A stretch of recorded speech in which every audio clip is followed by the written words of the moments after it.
All right, everybody, welcome to lucky number 33. You know, if we were Freemasons, we'd be at the elite level right now. We'd be past the 32nd degree into the 33rd degree. And, this would be a really elite, momentous occasion because we'd be in the inner circle. We'd be in the Illuminati circle. But for now, this is just the 33rd episode of Tony Talks, so that's really irrelevant. Anyway, I was able to get my good buddy, Kevin Storberg. Kevin has been a friend of mine for over 10 years now. Jesus Christ. Have I known him that long? I need new friends. No, I'm kidding. Kevin's a great guy. I break his chops a lot. Everything I said was, if I'm joking around with him, it's all in good fun. I love Kevin. You could follow him on Instagram at backpacking_nerd, or apparently he wants you to hit him up on LinkedIn as well. You can find him. Kevin Storberg is his name, so just search that on LinkedIn. We talked about his backpacking adventures across the globe. He spoke highly of Ireland. Also, went to a couple of countries in Asia. Went to Mexico, and really has had quite the adventurous 2018. He's a computer programmer, so he was able to work and travel around the world back in 2018. And also, we talked a little bit about politics. He's a staunch libertarian and actually helped found the Staten Island Libertarian Party. He was actually the main brains behind the operation when it first started. So, yeah, Kevin's a great guy. Hope you enjoy it. We had some good banter. And don't forget, you can follow me at TonyTalks8 on both Twitter and Instagram. TonyTalks8podcast at gmail.com. And now, don't forget, TonyTalks8podcast.com for the official Tony Talks website. Okay, enjoy the program. Here comes the intro, and I'll talk to you guys next time.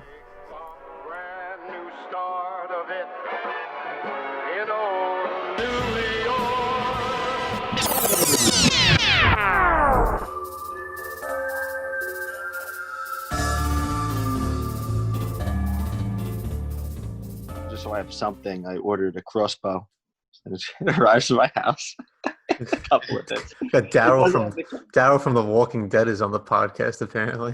It doesn't have the caliber of firearm, but I figure if there's like some crazy people trying to like climb up my balcony, I mean, or at least that. If I see a viral video of crazy person with crossbow fights off rioters, I might die laughing. I know it's better than nothing, you know. Yeah, no, it's definitely better than nothing. I want to go bow hunting. Actually, that's something I want. I want to get a crossbow. I mean, I have an AR Crossbow or like actual bow. Crossbow. I considered that in the past. I considered like if I go hunting, I want it to be there's something like, so if you go hunting, like you kind of like after, at least in my mind, you're after kind of like a primal, natural kind of state of mind, and right, like there's something like really like that's kind of like what might be a little bit alluring about it, and so I had the same thought process. I was like, I'm gonna go hunting, and then I was like, but I should make it like a little harder on myself. I should get like a bow or something like that. But then I decided to go all out. Looked up hunting spears, and that's a thing. You can buy hunting spears, and you could look up. You have to check out videos of this. Like if you look it up right now, it's hilarious. I think there's spear fishing. I never heard of spear. No, I'm talking about hunting. So there's like a guy, like look up videos. There's like a guy hiding behind like a tree, and like a wild boar passes by, and all of a sudden he just goes whack with a spear. That's real primal. Yeah, and now he has a boar. He's gonna bring that home to his cave. That's in the U.S. Yes, the U.S. Yeah. I don't know what the fucking regulations are for that. Some states definitely. I don't know. Well, yeah, I guess. I mean, I don't know. It's hard to justify why you would be not allowed to kill somebody with a spear, or not, or somebody. Yeah, or a pig anyway. I mean, animal. As opposed to, a firearm. Yeah, I agree. If anything, if I was a animal rights activist, I would advocate that people have to kill animals with a spear, right? And it'd be a lot harder. You're not a vegan or anything, are you? I did do that briefly, not vegan. I was doing Vegetarian? yeah, for a solid year, maybe more. And yeah, because everything I read online said that, I read, all these, all these articles and studies that, about where you get various sources of protein and, what your body needs. And so I became pretty convinced that if you're eating meat, then you're doing it only for pleasure. And if that's true, then you're killing animals only for pleasure, right? And so that was hard to justify, like ethically. And so I decided to stop eating meat, and I did it pretty much cold turkey, just without the turkey. I was gonna say, so you did it with cold cuts. Right. But initially I felt great, but I noticed that over time, there just became something wrong with me. And it's hard to explain. Like people describe like vegetarians as tired, but it wasn't quite that. It was like a type of lethargia where I don't feel like my mind was as sharp as it usually was. That's pretty low then. Right. Oh yeah. Like, it doesn't get much worse than that. So so I eventually I started eating sardines and I felt a little better, and then I started eating chicken, I felt a little better, and then I started eating Sardines. That's yeah, so because random. no, it's not really that random if you follow my logic as to why was a vegetarian in the first place.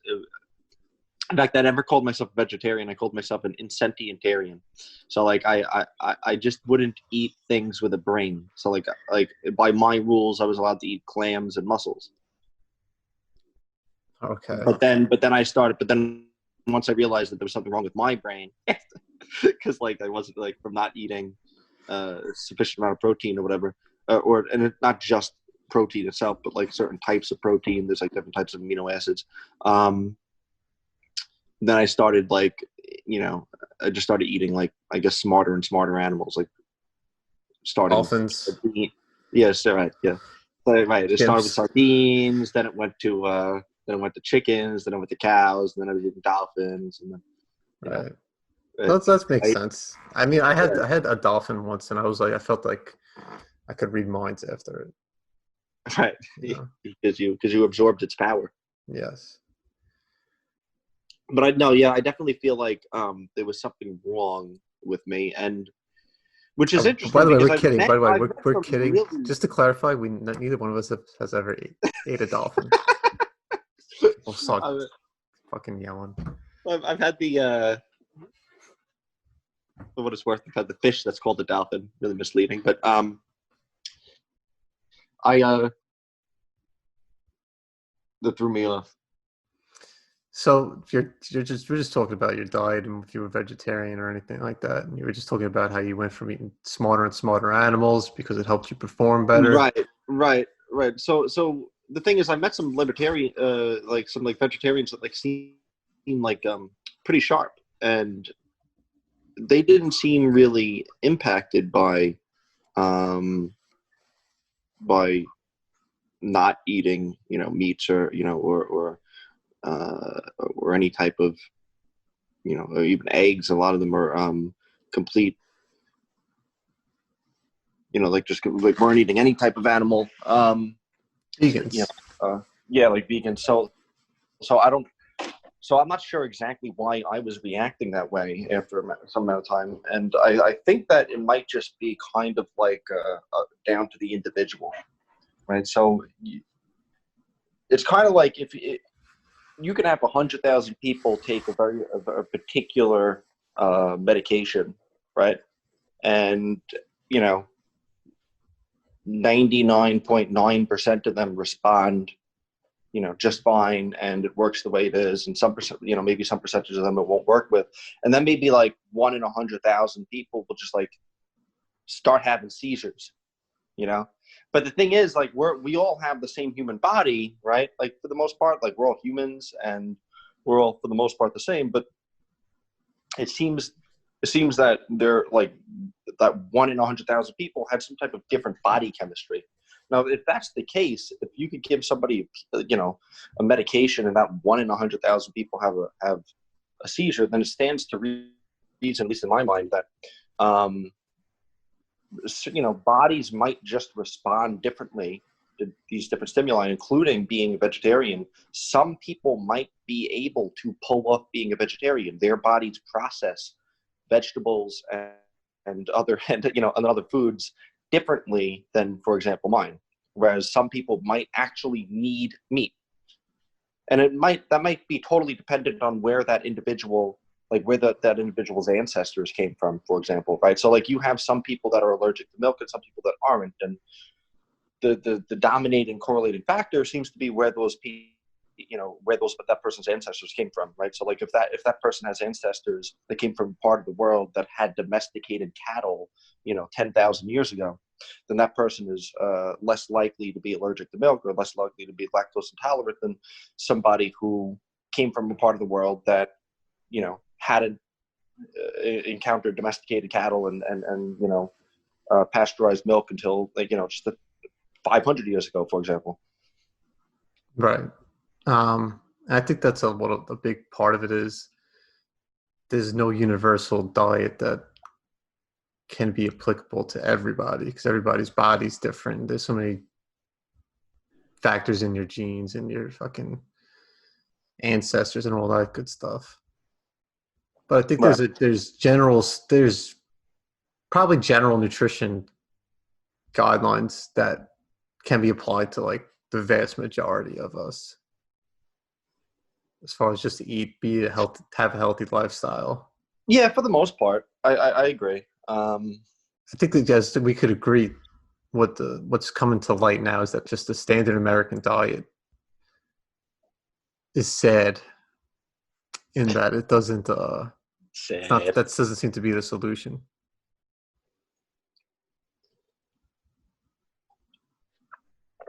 I think that humans are confused about what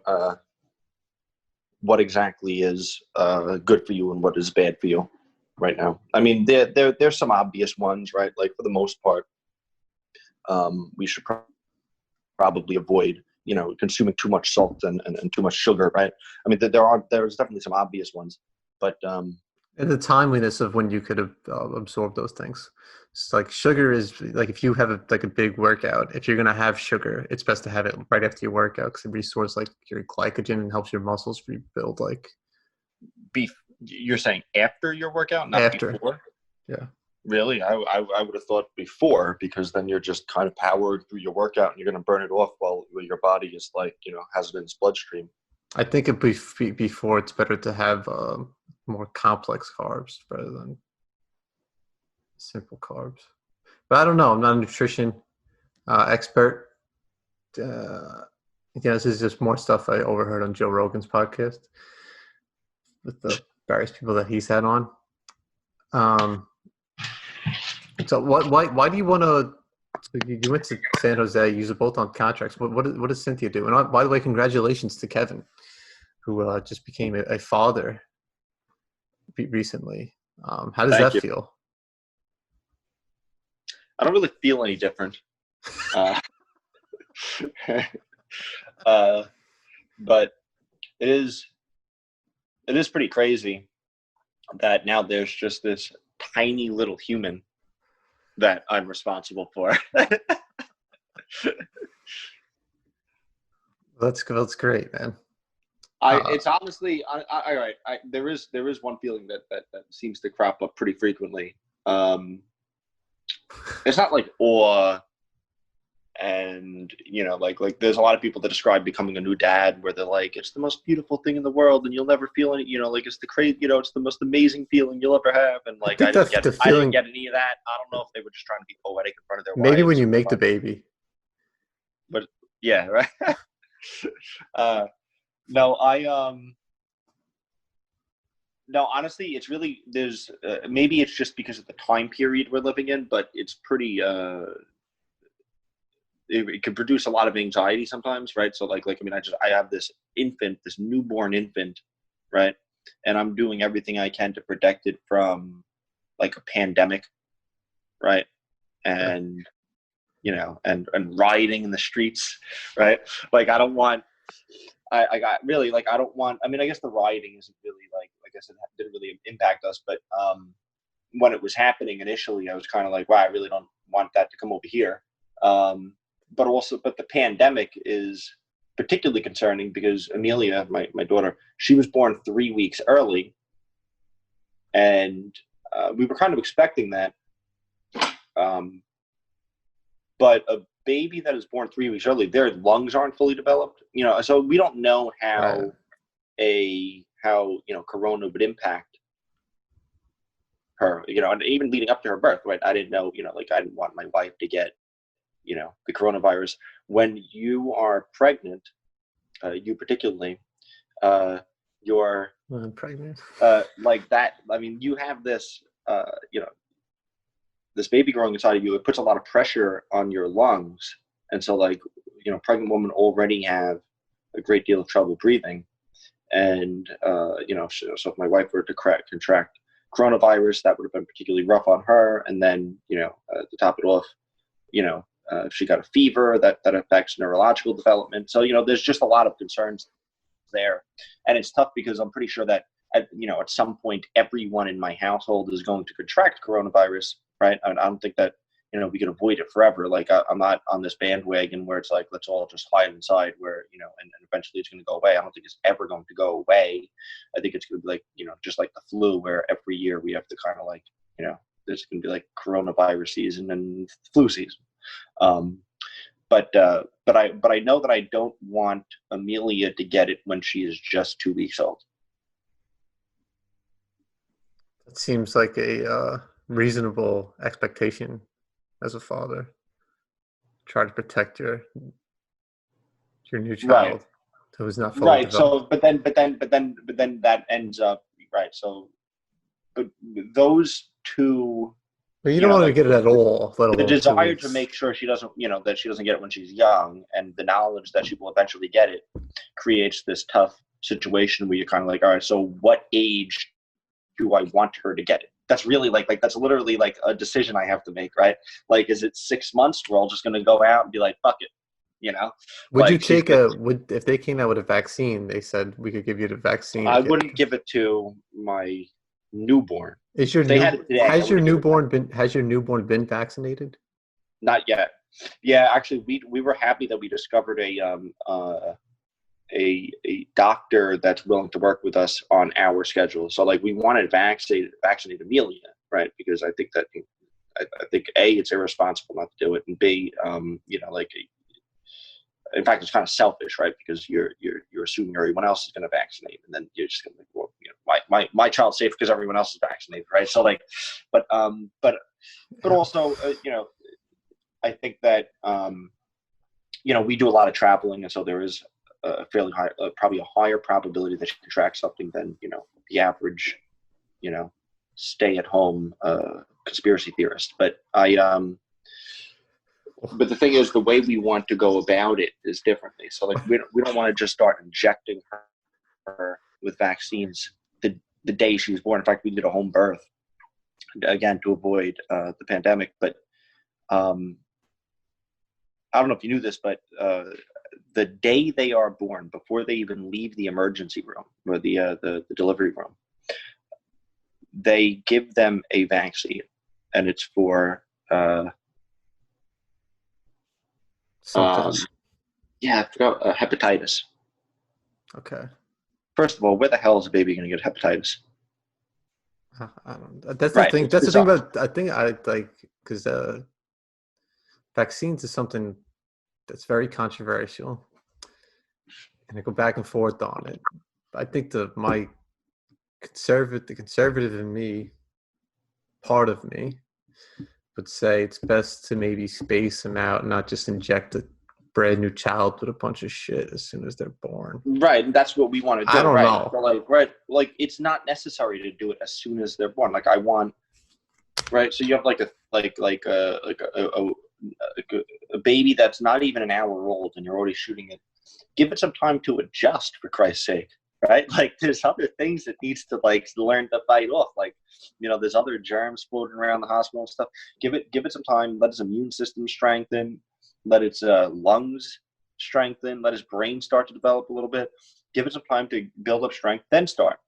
We're probably going to start late July, early August. So we're going to give her a couple months, maybe 2-3 months, and then we're going to start. In the meantime, we're just kind of, like I said, we're being extremely careful, right? Anyway, like that's our household.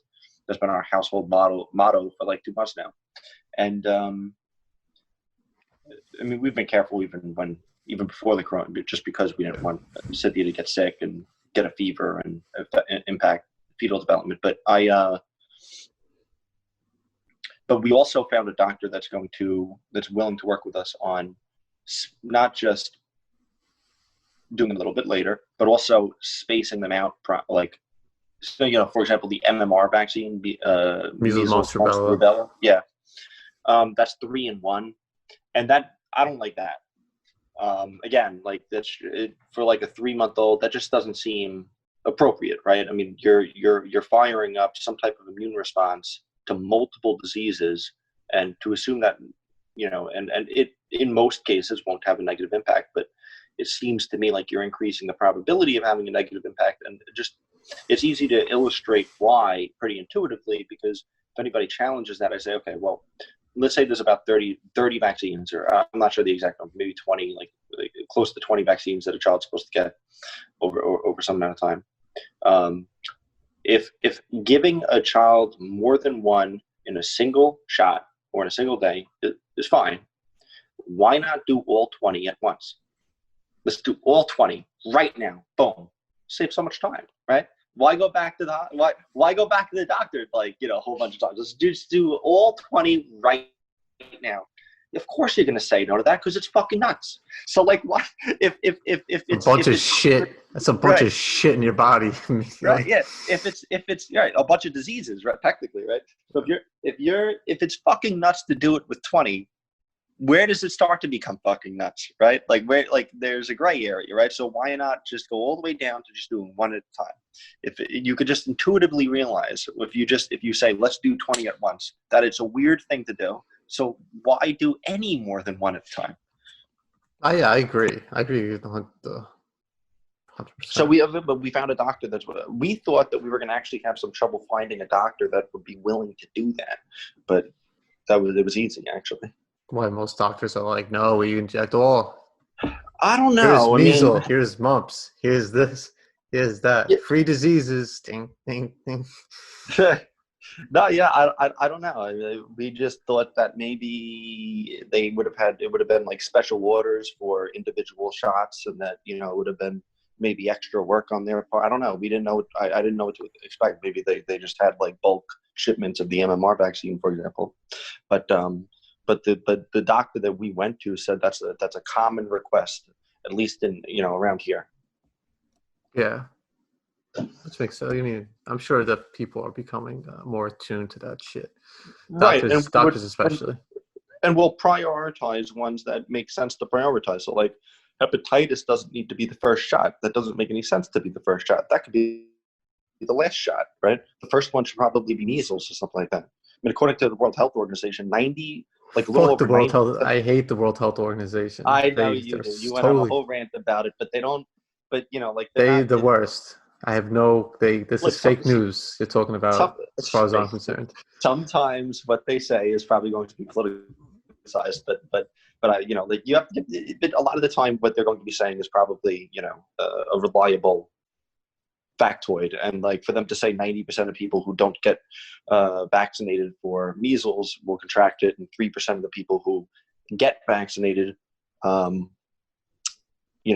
contract it, that seems to me like probably a reliable statistics. But I see you shaking your head over there, so I just don't trust it. Criminal. It's criminal what they did. It's absolutely criminal. With the coronavirus? They said that you mean when they said that they released a statement saying you can't get it person to person, and then they on this same day they have findings that discover you can get it person to person. Right. That's insane. That is What they absolutely should have insane. at least said was You're defending they the should have state. cited the Chinese. They should have at least just cited the Chinese government or something. Right, because that's where they got this. Yeah, but if you're releasing it on your Twitter account, that's you. Your support. Like, why would you else would you put that out? They weren't deflecting anything to the Chinese government. That's a statement on whose behalf. Yeah, I don't know. Yeah. All right. Anyway. So you guys. So you said earlier you guys travel a lot. Yeah, we travel a lot.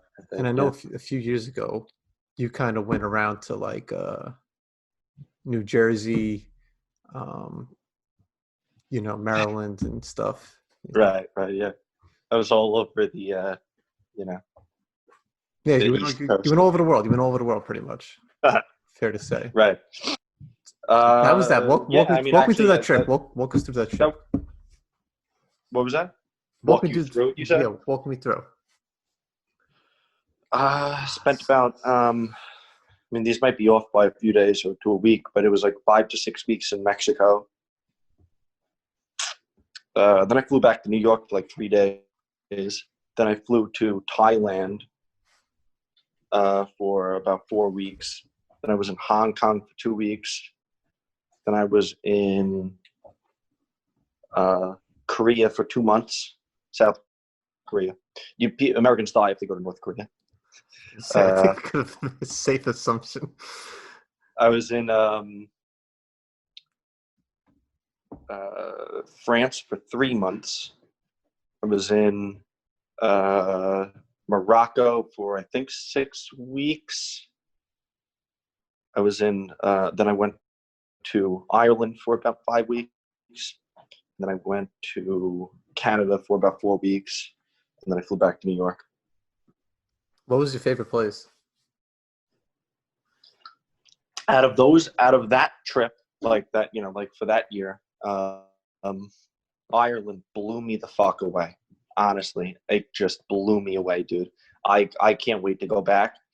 And what's crazy is that in the lead up to Ireland, like the only reason I went to Ireland is because I had spent 3 months in France without realizing that in order to go to another country in the EU or the Schengen area of the EU, I would have needed to like apply for a visa and show them my tax returns and shit. And I was like, oh, fuck you, like, fuck It's out of all that annoying. shit. So I was like, the EU just doesn't get my business. so I ended up like deciding to go to Ireland because it was not part of the EU and or at least the Schengen area, and so but I was expecting it to kind of be like so similar to the United States that like it was going to be boring. And I don't know where I got that idea from. I really have no clue why I thought that. Like, I'm not sure why I thought it was just going to be like this boring place that was so similar to the United States. Maybe because like they spoke English, which isn't their only language, by the way. They also speak Gaelic, which sounds like a fucking European in the middle of the woods in like the ancient times. Like if you imagine a wild European in the middle of the woods, that is what it sounds like. Like, yeah, you like to go diet, like some tribal, like it's just like it's so crazy sounding. But no, Ireland was so cool. The culture, the landscape, the food, the like everything was amazing. The only like within a week, I was thinking like almost immediately, I was like, how do I get an Irish citizenship and move here? Oh, the pride But of then Ireland is strong in you. what happened? The pride of Ireland is strong within you. Then Right. But as it turns out, they tax 40% on everything over 40,000 euros. So I was like, ugh, I'm not getting an Irish citizenship. I was like, I will visit you guys every once in a while, and that's it. that's as much as I'm willing to do. did they have anything notable that you saw that? No, it was just the general feel, really. So I think I might know why this was first of all, in particular for you. Does it have anything to do with the fact that Ireland, in particular, is a, how do you say, very white nation, and you just naturally were drawn to that? No. Um, Allegedly, no, but the people know, and we're gonna expose you. But no, I'm just kidding. Go ahead. Go ahead. uh, Sorry, I diverted you. the What'd you No, enjoy as far as like it's something big? There's because all nothing. right. So the people there are crazy friendly, but they're also kind of obnoxious, which is a cool combination. So they like crazy, like they're really obnoxious. They'll try to bust your balls. Like I remember I was like like I'll give you an example. I went to see a rugby game when I was there, and then I went out like drinking with like a couple people. And I was at this bar, and some dude who I don't even know was like ended up standing next to me and tapped me on the other side of the shoulder, like that thing where you try to get somebody to look the other way. Uh, And he did that a couple times, and then like I realized it's him, and he's like, and he like gives me, and he's like this big dude, and he like grabs me like he looked like I don't know if he was a construction worker or something. He was like this big like he big was burly man. yeah, and like he like you know, and I'm kind of like skinny, so he just kind of like it was almost like cartoonish. Like he grabs me and pulls me really close, like with this big hug, like he was like as if he had just seen like a good friend. What did you tell? Did you be like, what the fuck are you doing? Who are you? No, it was just You're just like, like hey. at that point I had realized that that's how Irish people are. They get very close. They're very like you know they'll try to bust your balls about stuff. They make fun of people. Like you don't even know who they are. They start making fun of you, but they're like super friendly people at the same time. So it's kind of like, and that's kind of like my type of people, you know, like so it's that. Then the food's really good. The food's like kind of hearty and you know you know like lots of like stews and um, you know Right, yeah, it's the yeah Irish yeah I don't know you can imagine potatoes. hearty I don't food know. is We have right take very good pride in our potatoes. right. Did they? That Where was did you me. stay? I stayed in different places. I stayed in Dublin, Galloway, Doolin. Uh, Was it like hostels? I stayed in a couple hostels. One of them had bed bugs. Nice. Yeah, yeah. That was despite me catching some kind of sickness that didn't go away for a month, and me having gotten eaten up by bed bugs at that one. It was probably one of my better stays. Like just in general, that was Killarney. Like Killarney is a really cool place. Um, but yeah, I got bed bugs. That looks Yeah, I don't recommend getting bed bugs, but yeah, but also the landscape's really cool. The landscape is incredible. I mean, just it like if you, I don't know how it looks.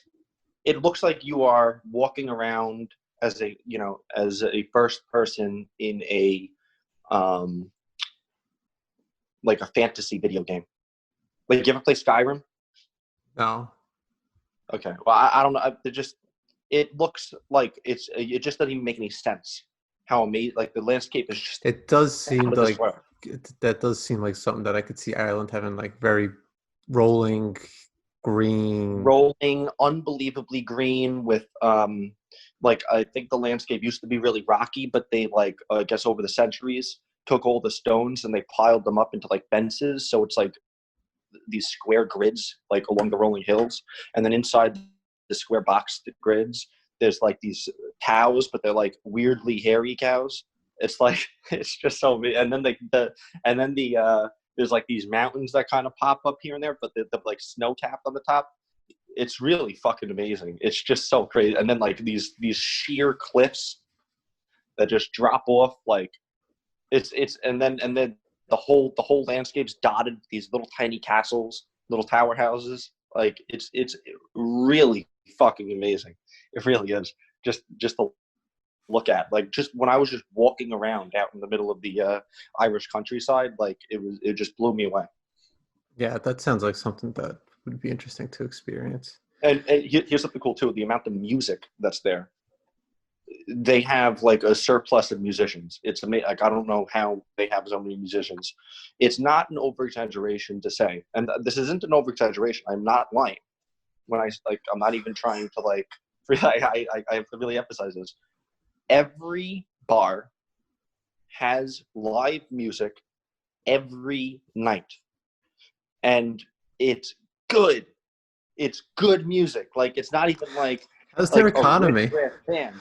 What? How's their economy? Uh, I don't know that their economy is doing that well because of that It sounds, 40% tax on it everything. sounds But like they just sniffed every bar. yeah, they just drink. Entertainment. The bars are also restaurants. They don't have many like Okay.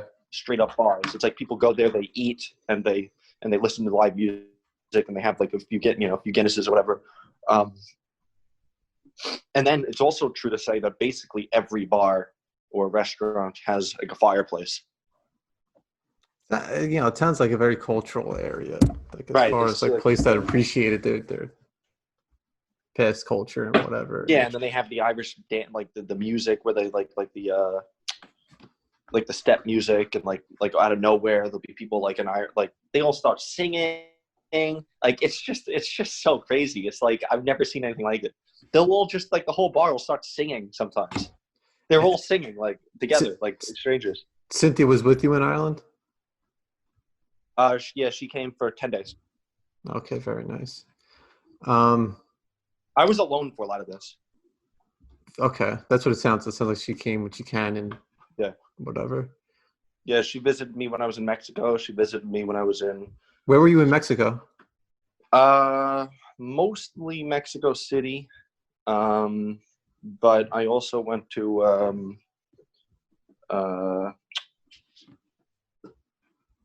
I can't remember the name of the town that's outside that. For some reason, not coming to me. How was Mexico City? Mexico City is really cool. Honestly, it's a really great place to commit geo arbitrage. Like if you just save up a lot of money and just.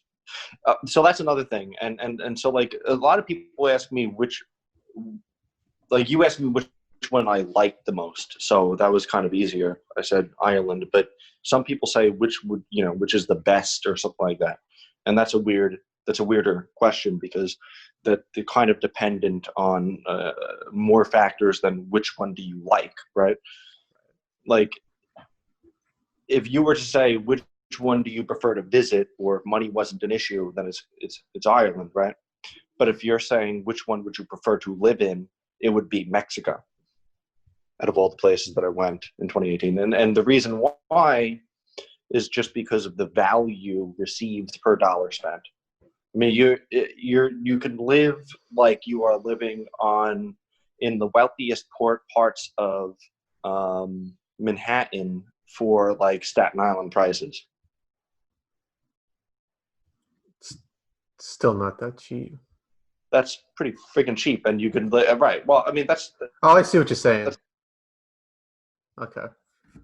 the wealthiest parts of like we're talking like a fifth of the price or something like that. Mexico City's like so, but it's so like there's like 18 million people there. Isn't there like some crazy number of population?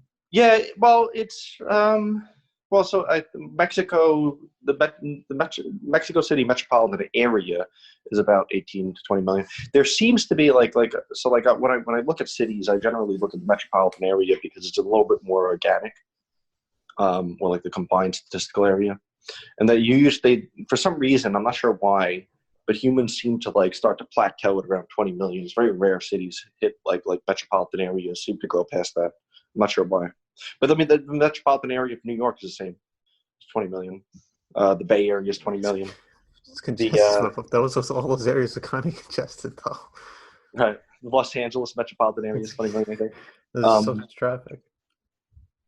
Right. It's supposed to have like the worst traffic. So I read somewhere it's supposed to be like the worst traffic in the world, but it's worth it though. Like because Mexico is really cool because you have there's a lot of culture there, right? There's like a unique culture, like a confluence of Spanish and some native cultures, while simultaneously you have a lot of history there. I mean, you have everything from like pyramids that were built 1,000 years ago, right? Like Teotihuacan, or or like Spanish missionaries from like, like there was one that was really cool. So like there's these towns called Pueblas Mágicos, like magical towns, and it's like something like 50, 60 towns that the Mexican government like designated as particularly important cultural sites to the Mexican society, and they're really cool to visit. One of them has this just massive like mesa that kind of pops up right next to it. So you're kind of walking through the town, it's like this old town, and you look down the street and there's just this like like I don't know how else to describe it. It's just this giant monolith of a plateau that just shoots up like, you like almost like a cartoon drawing of a desert, right? You know how you have the little mount, like the Right. cliff, and at the top of it is was just this monastery. In order to get to the top, you have to like do all this hiking, and we didn't go to the top with my brothers. My brother was there. And his girlfriend was there, and her parents were there, and so like we didn't. It would have been pretty difficult to get everybody to the top because you would have had to hike, and then at some point you have to basically just start like rock climbing. And there were these Spanish monks that lived there for like a couple hundred years. They like just brought all the wood up there and built this monastery on top of this mesa in the middle of the desert. Like it's really cool. Mexico has some really cool stuff.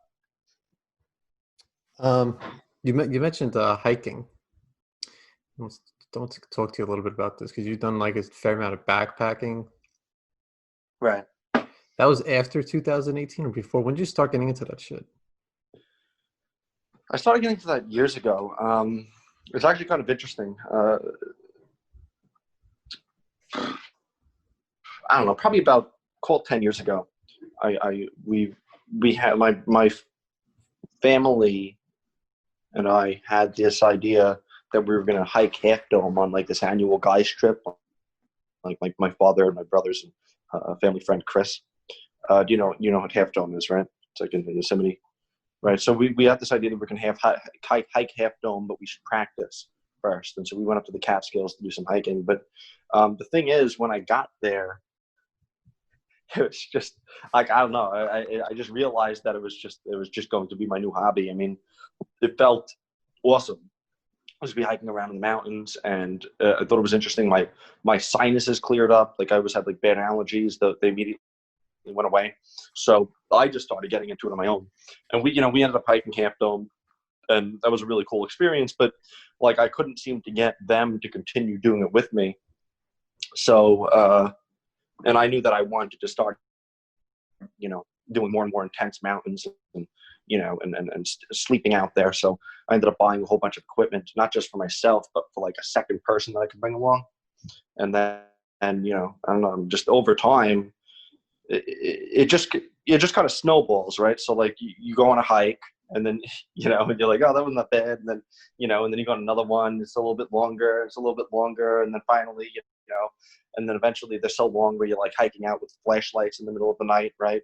Or and then eventually you start sleeping there, right? And the weather's getting colder, and and eventually you need to, the weather's so cold and the mountain's tall enough, where it has like an alpine zone, like there's like just rock at the top and slides, and you need like traction. So you start putting spikes on your feet. So like it just kind of snowballs. It's not something that happens like overnight, unless you're my wife and I just throw you into the deep end.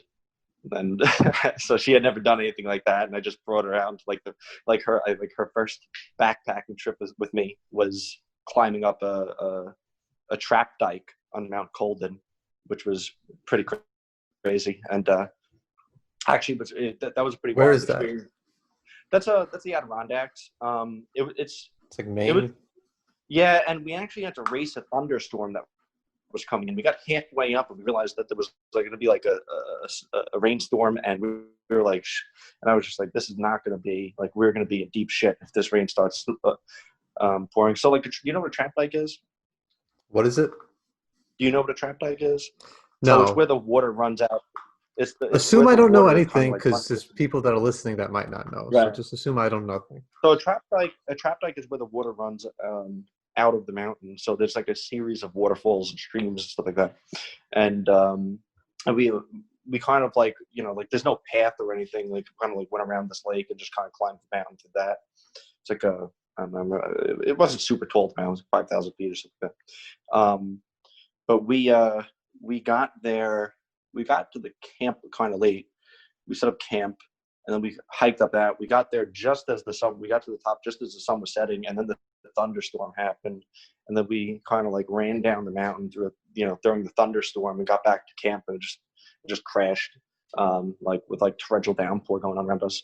But as we were going up the trap dike, I remember there was this one point at which we tried to go up like a slide. A slide is, I mean, you could kind of imagine that's exactly the way it sounds. It's like a really slippery part of the mountain that it doesn't really, it's not porous, right? So it Right. kind of looks like a So slide, it's right? flat. It's a flat area where you can slip. Yeah, right. But yeah, like easily. on an angle where you could slide off, right? And so we started going up that, but we ended up like not realizing that the little amount of traction that we had to get, and so we decided to take a different route, but we didn't have any rope on us or anything. And again, this is my wife's first backpacking trip that I took her on, her first one. And like, and she's already in this position where she feels like, like she's probably wondering, like, like questioning her decisions up to that point, because she had no traction. I gotta get away from Yeah, this guy. she had no traction. If we fell, that would have been really, really fucked. So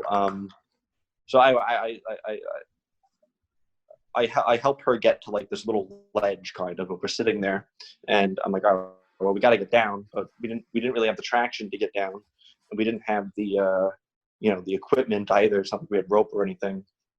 So what I did was I had these rubber gloves, or these gloves that had like this rubber on them, and I literally, just to create the maximum amount of traction, just kind of laid down flat on the slide, like a gecko kind of. And I just kind of just shimmied like kind of like down the slide to another ledge, and then we had to kind of move over, and there was this kind of like hump that we had to kind of cross over to jump down from like the slide again. And I'm sitting there because I'm kind of like, this really sucks. I had these big fucking feet, right? And I didn't have climbing shoes on or anything, so like I was really kind of like trying to figure out how we're going to. Is this? Let me ask you: is this a trail that people have, that's common for people to go up? No, but do people do it? This is something this is something, this is not a trail. We're not on a trail. I can imagine. This doesn't sound like a trail. I'm just trying to visualize it. In fact, to put it into perspective, I know somebody who knows somebody, the captain of a good friend of mine who I go backpacking and mountaineering with pretty frequently. The captain of his college's outdoors club died in the trap dike. He fell and smashed his head, and like everybody had to carry him down. So we're stuck on this slide, and it's going to start raining, and we're just like this. And I'm like, and I have to kind of like at least be somewhat calm because this is my wife's first trip. She wasn't your wife at this time. No. She sounds like a trooper. She is a trooper. Jinx, you want me soda? We've done much tougher trips than this, and she really is a trooper. But was there tougher trips than this, or like that were longer or whatever? Because this sounds pretty dangerous. Was there much things more dangerous than this? We've gotten ourselves into some pretty dicey situations. There was one that was particularly dicey. Okay, let's go to that one. Was there a bear? No, well, we've seen bears. But the thing is, like, we've only seen black bears, like, because most of our trips were out on the East Coast. We just moved out here, and then out there, these different bears in California. Right, you have to be a little more, like, right. So, like, if black bears are scared of humans. Yeah, black bears are there. I've seen a bunch of those. Right. Brown bears aren't.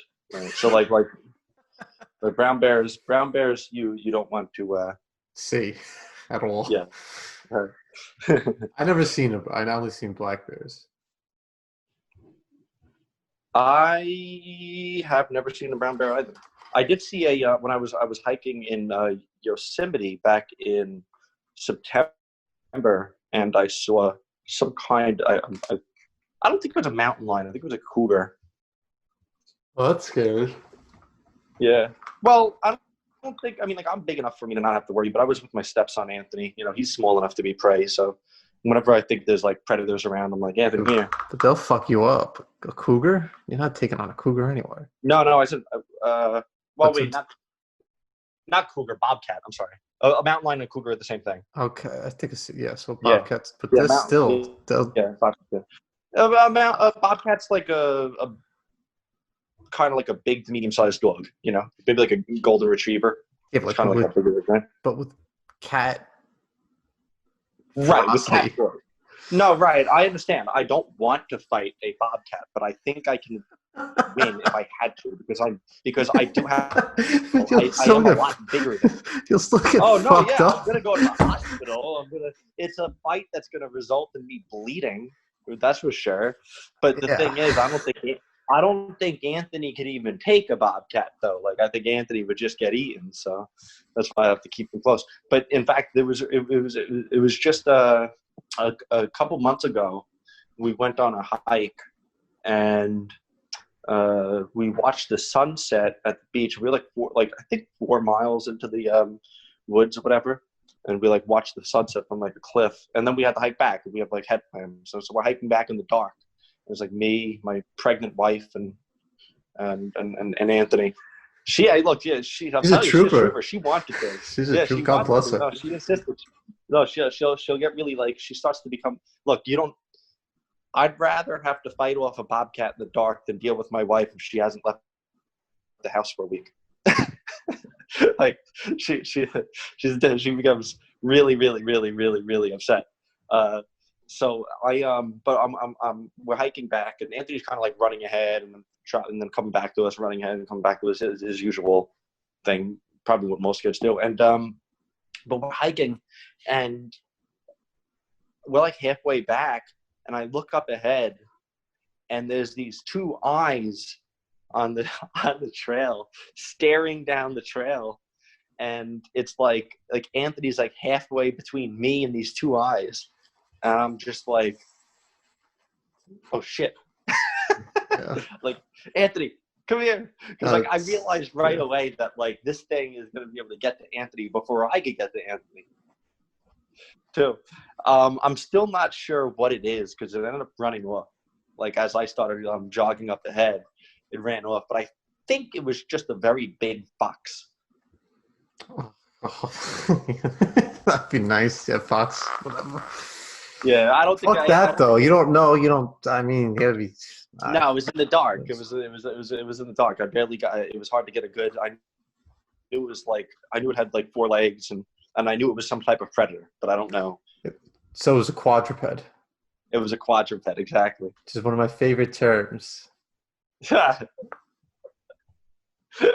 You're referring to that time I had to defend myself from that deer? Oh no, not at all. But why don't you walk us through that real quick? I used to do campaign work in upstate New York, and I would go door to door.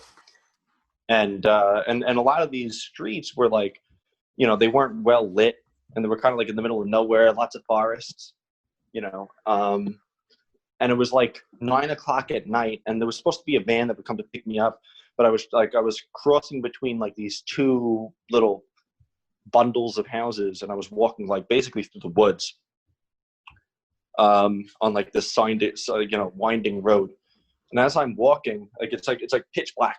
It was really dark.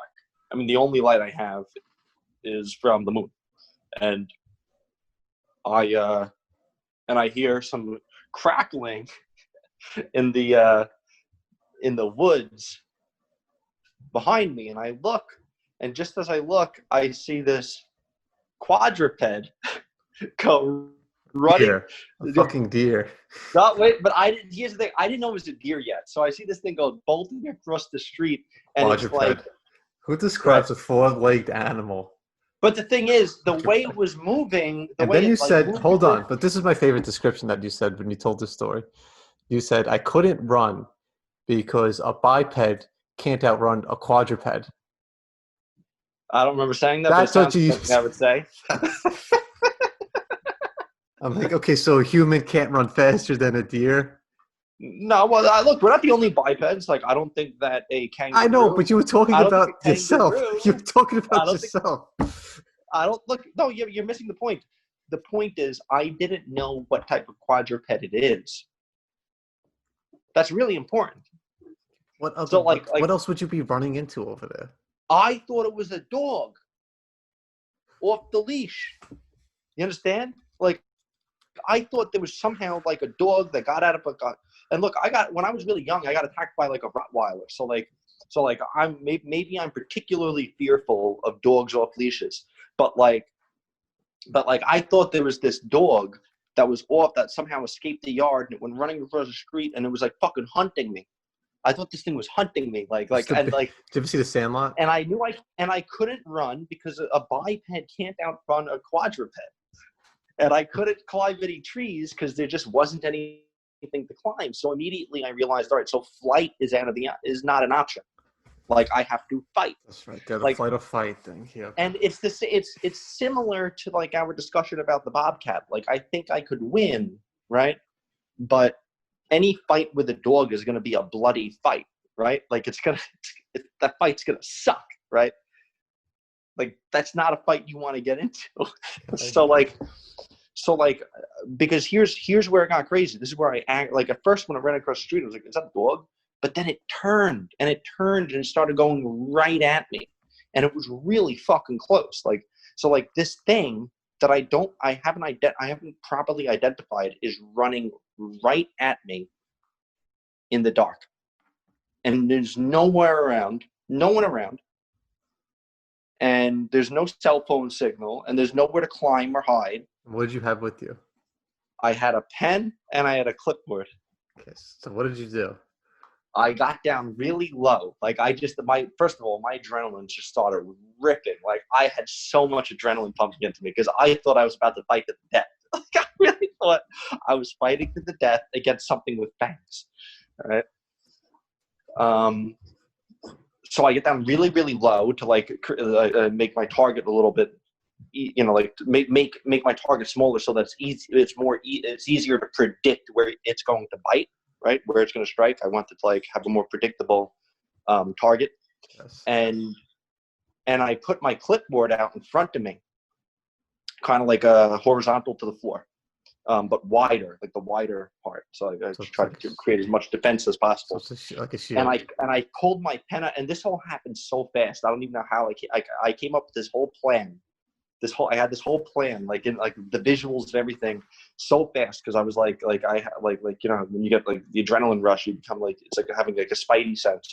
So I get down really fucking low, and I put my clipboard out in front of me, and I take my pen. It's like kind of like above my head a little bit, and like I have this whole plan where the thing's gonna go to bite me, and I'm gonna shove the clipboard in his mouth, and then I'm gonna stab it in the eye with my pen. Like that was my plan. What kind of pen was it? It was like a big crappy little pen. Like I had very little to work with here against the canine. Was it one that you click? Yeah, I had to click it. No, it was clicked too. Oh, I clicked that thing. You clicked it. I clicked it like I was unsheathing a sword. And then what happened? At the very last second, when it was like, I don't know, 6 to 12 inches away from me, it turned and ran like to my right-hand side. And again, it ran when it was like 6 inches away. Like it was like so close to me. That's what I'm saying. It was running right at me. It ran and passed me by like 6 inches. And I think it didn't see me, like, because it was so dark. Why else would it do that? What kind of deer would run right at a human? So nothing happened. It was a deer and nothing happened. But here's what happened. I was I've heard this Like I story had like I heard so this much story like 12 I times. had so much adrenaline in my system. I was like shaking as I walked. Like I didn't even know what to do with it all. Like I was just like literally just walking and like shaking, like with all this adrenaline that was pumping through me. Okay. So this happened while you were in college. Yeah, And when you were in school, you studied mathematics. yeah, and economics and political science. Economics and political science. Um, and then you went. So when did you become interested in software engineering, programming? Computer languages. Um, when I graduated, I ended up working in finance. I was working as a financial advisor. Then you But the made a bunch soft, of people go broke, so you realized you couldn't do that anymore. I uh, Sorry. I was particularly interested in the portfolio management side of things, but I wasn't given like software that did this, the techniques that I had learned how to do, either by studying for like the CFA or by studying mathematics, or whatever. And and so I started teaching myself VBA, like Visual Basic for Applications, and I built this this application to kind of like correlate assets, and then do like modern portfolio theory, like like maximize the Sharpe ratio between different assets and stuff. Um, it was, but that was kind of like an enlightening experience, because while my colleagues were like banging away on the phones, and trying to look for new clients, like I was sitting there until like midnight, when my wife, like she's not my wife, at the time, but like she would like come and pick me up at like midnight, and like I was just sitting there coding all day long. So so I realized it was the wrong profession, and my brother had been in web development, and software for 3 years already, while I was a financial advisor. And I saw what he was doing, and I saw that he was able to work from anywhere, and I Mm-hmm. saw that he was doing well for himself, and I saw that he really enjoyed what he was doing, and I even like on a few occasions like solved some coding problems with him, and so that kind of piqued my interest some more, and so I just saved up money and quit my job and grew a beard. Everybody thought I was going crazy. Had I taught myself how to program, with my brother as kind of like a mentor along the way. Logger coding, and this is how you were able to travel and stuff. Right. So when I was traveling for a year, I was working, Mm-hmm. and that's not the only, like, and I still do that actually. I still travel and work, and Cynthia and I want to travel, start to like travel like the same way I did in 2018, but right now, we, we, we have like an infant, and we're planning to have another kid. So like, right, we have to wait a little bit, and but once conditions are right, we're going to pick up. We're going to start traveling again. In fact, my mother and I have like a agreement that once she retires, she just bought like an RV. We're all gonna have. We're gonna. It's gonna be kind of cool. She's gonna get an RV, and I'm gonna have an RV, and Cynthia's parents are gonna have an RV, and my brother said he might join us, and we're just gonna have like this like traveling caravan of RVs, just driving around North America for a while, and we'll circle them up at night, so in case like natives attack. Right, of course, yeah. You gotta look out for those natives in the Dakotas.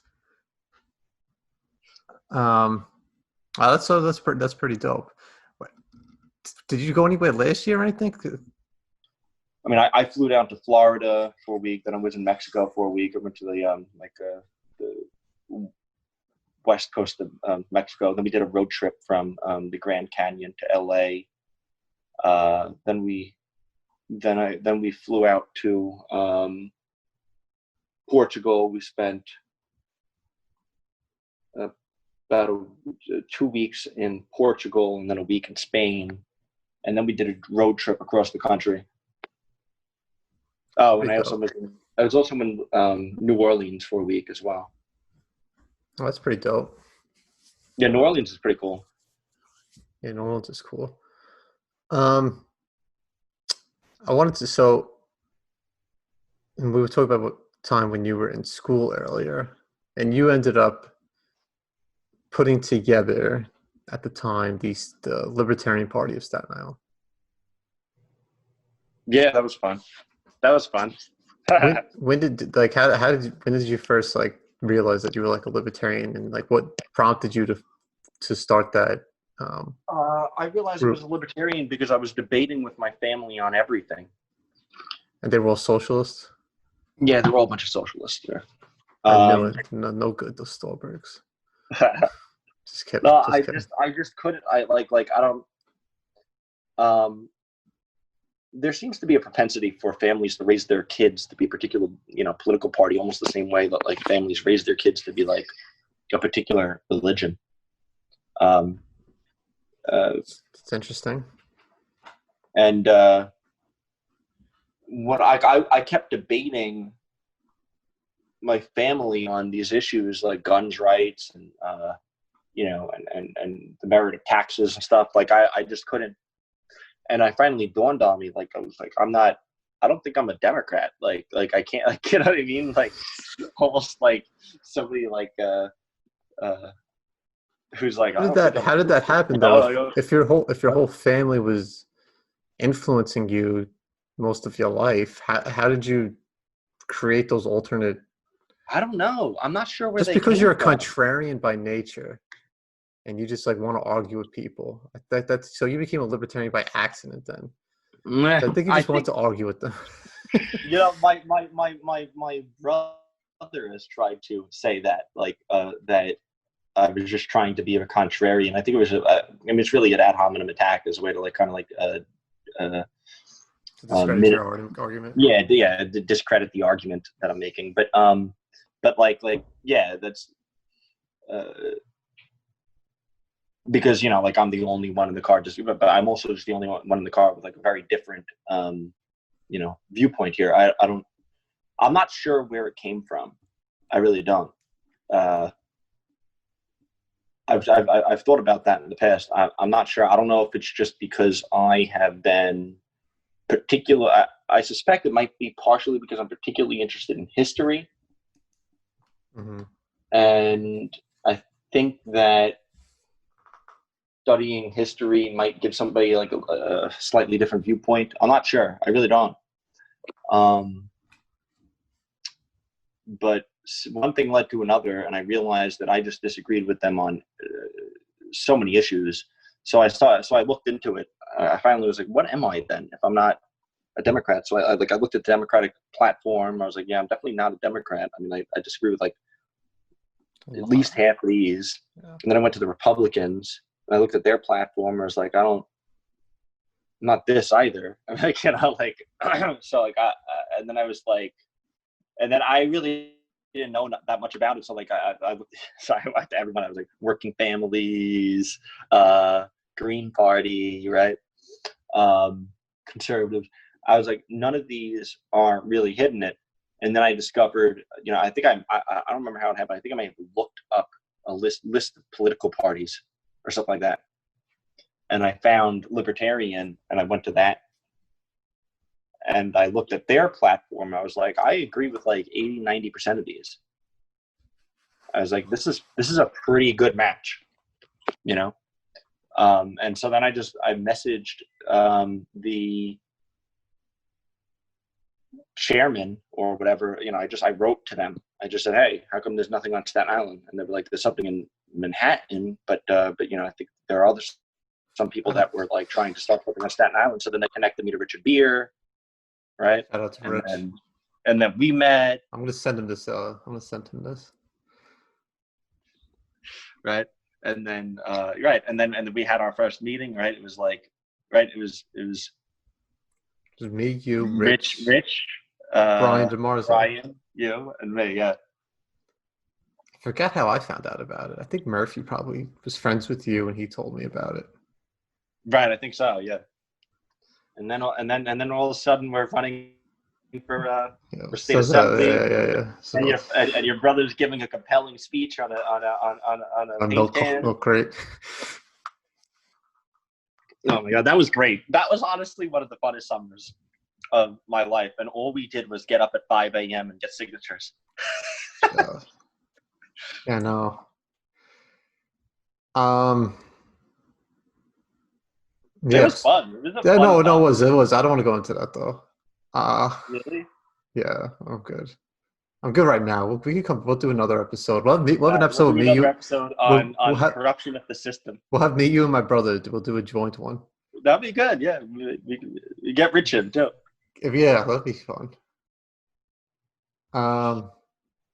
So what? So we're like an hour, almost an hour and a half in. Is there anything? Really? Yeah, Wow. dude, Come on, project. you were walking around like for like an hour. It was driving me a little crazy. Yeah, that bothers other people too.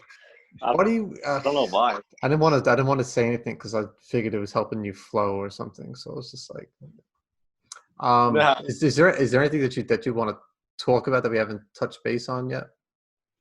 No, I think we're good. Yeah. Unless you want to look, I knew like you were gonna think of something because you look like you're really trying to bring something up now. No, because Shout out to APD. Of course. There's a Fashion. No, yeah, we would end up doing another hour and a half then. Yeah. If we should do we should have another one with you, my brother, Rich. Probably Rich wouldn't want to come on here. But we'll see. We'll ask him anyway. And then we could do another one, me, you, and Murphy or something. Yeah, that'd be fun too. Well, yeah, we could talk about the trip out to Iowa. Yeah, to Iowa. That was fun. That's also the lineage of APD presidents. It was you, then Murphy, then me. Right. Carlos was there. Yeah. Carlos was there. I was just saying in general. Oh, I see. You're going. Oh, just you mean like for your podcast? Okay. For content purposes. You should get Richie on. Richie, he spent like a year in China. You could maybe get Derek Levine on. No, I don't even know who either one of those people are. Derek's the professor of international studies. Maybe. And Richie's one of the newer guys. So I think I know Richie. Oh, I know Richie. Yeah. Maybe get I haven't talked to him much, but I know. Maybe might be interesting. Get Mike Gabriel on and ask him what it was like. No, I'm not getting him on. Why? No shot. I have no interest to talk to him. What? All right. Well, whatever. Every time I talk to him, he tries to like take shots at my military record for some reason. I have no idea why. He just brings up like he knows more about the army than I do, and I'm just like, I can't. I have no interest. Really? Yeah, that's the most. Something's very frustrating when people tell me about the military, and I'm like, okay, and they have no idea. They were like, oh, my uncle served, and my brother-in-law did a thing, and it's like, okay, so you know more than me, okay? So I just I don't know why some people are like that. I can't. I don't know. People probably, they're probably just trying to relate. They don't. Maybe they just don't understand that they're like, not. Yeah, they could relate. Right. They could relate. Okay, let them relate somewhere else then. That's the thing. I want to have good shows, but if I don't want to talk to somebody, I'm not just gonna have them on. Just have them on. Really? Besides you, whatever. Besides you. Right. No, this was fun. This was really cool. I think that you've had a lot of great perspectives. You have there's like every one of the topics that we covered today could have been like a whole thing. So I tried to like make it as timely as possible with each thing that you talked about. But with the trip, the computer programming, I didn't know that about you either. So I was just curious about how that started too. And having mathematics as a background to fall. I know you studied, economics too and political science, but the mathematics, mathematics kind of like probably like when it's probably useful for going into computer programming. Besides like taking computer science or something. Yeah, I think it's most useful in three different ways. One, it's pure logic, mathematics, so it just helps you learn to think better. And also, I think it helped. It's a confidence builder as well. Like you could teach yourself mathematics. I feel like after I taught myself mathematics, I was like, I could teach myself anything. I just felt really good after that. So like, the other thing is that you learn how to think about things like kind of like abstractly. So like I could build really dynamic code. I seem to be able to do that better than a lot of people I work with. Like build code that's that could just like that doesn't require kind of fixed arguments and stuff like. So I have a quiz. So yeah, then we could close with this. If somebody is listening to this right now and they're like because let's face it, a lot of the future is probably in the IT field on some level. Let's say they want to learn programming, they want to learn code, and you were self-taught. uh You had a mentor like your brother and stuff. Right. Where would you recommend somebody go to if they just wanted to learn on their own? Udemy or something? It's a tough question, but I guess a good start would be Code Academy. Code Academy? Codecademy.com. It's some free online courses where you could just play with the code. I mean, look, if you hate it, then it's probably not for you. And but it's a good place to start learning syntax and some of the basic logic of programming. And then You have from tons to there, I lose. mean, If you don't like it, you from don't like there, it. right? Yeah, from there, I mean, there's a lot of ways to do it. Like I seem to learn differently than other people, though. I could read textbooks. I do that a lot. That's how I teach myself a lot of stuff. Like I'll read a textbook, and other people seem to just hate reading. So I don't know that everybody's going to want to learn the same way I do. Like a lot of people like prefer to like watch like YouTube videos or something. The thing is, like in my mind, there's only so much you get from YouTube videos. Like at some point, like like textbooks become like pretty dense and have a lot more to offer. But so I guess it might become a matter of preference from there. But I would say that you should start with something like Code Academy or something like that. Is there any textbook you read that you thought was really helpful? And what language would you say is to start with? Because there's a bunch of languages. Yeah, that's tough too. So like my primary scripting language is Ruby, but Ruby is not as popular as it was when I first started. I think JavaScript is is probably has a more promising future. In fact, I'm going to be teaching myself. I mean, like I know JavaScript, but not as well as I know Ruby. So I have to really sit down and like teach myself JavaScript to a much greater extent that I currently, have. I would say you should probably start with JavaScript